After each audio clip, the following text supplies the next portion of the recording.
In today's video, I'm going to teach you how to categorize bank transactions in QuickBooks Online. First, we need to get to QuickBooks. If you don't yet have an account, be sure to sign up. Once you've got your account ready, head over to the QuickBooks Online sign-in page. Enter your login credentials to access your account and click Continue. Next, input your password when prompted and then click Continue again. At this stage, you'll choose which company file you want to work with. This is an important step if you handle multiple company accounts. Once you've selected the right company file, you'll be directed to the dashboard. From here, your next move is to click on Accounting from the left-hand menu. This is your gateway to where you'll do all the financial magic.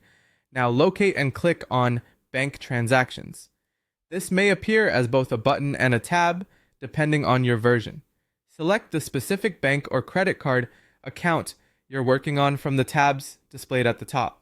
All the transactions that have been downloaded from your bank feed will be waiting for you right below. Now it's time to categorize each transaction. For this, start by selecting the correct expense or income category, for instance, rent, utilities, office supplies, or sales. Assign a payee, which is essentially tying the transaction to a specific vendor or customer name for better reporting accuracy. If you're using class or location tracking, now's the time to add that information. Don't forget to use the memo or description fields to add notes that might be helpful later on. An exciting feature of QuickBooks is its ability to find matching records. So if you see a suggestion where QuickBooks has found a matching invoice, bill, or expense, click on Match to link it directly to that existing record. It's quicker and ensures consistency. For efficiency, consider setting up rules for recurring transactions. By creating a rule under Manage Rules, QuickBooks can auto-categorize similar transactions in the future, saving you time and effort. Sometimes a single bank transaction might cover multiple categories. In such cases, use the Split option to allocate the amounts accurately across categories.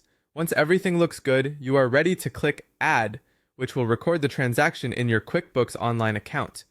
But your job doesn't end there. Open the register from the chart of accounts to review the categorized transactions. Make any necessary final edits here. Lastly, it's a good habit to reconcile your accounts monthly. Reconciliation means matching your QuickBooks records with your actual bank statements, ensuring every figure lines up.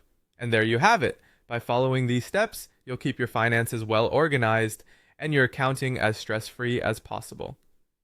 Thanks for watching, and happy bookkeeping!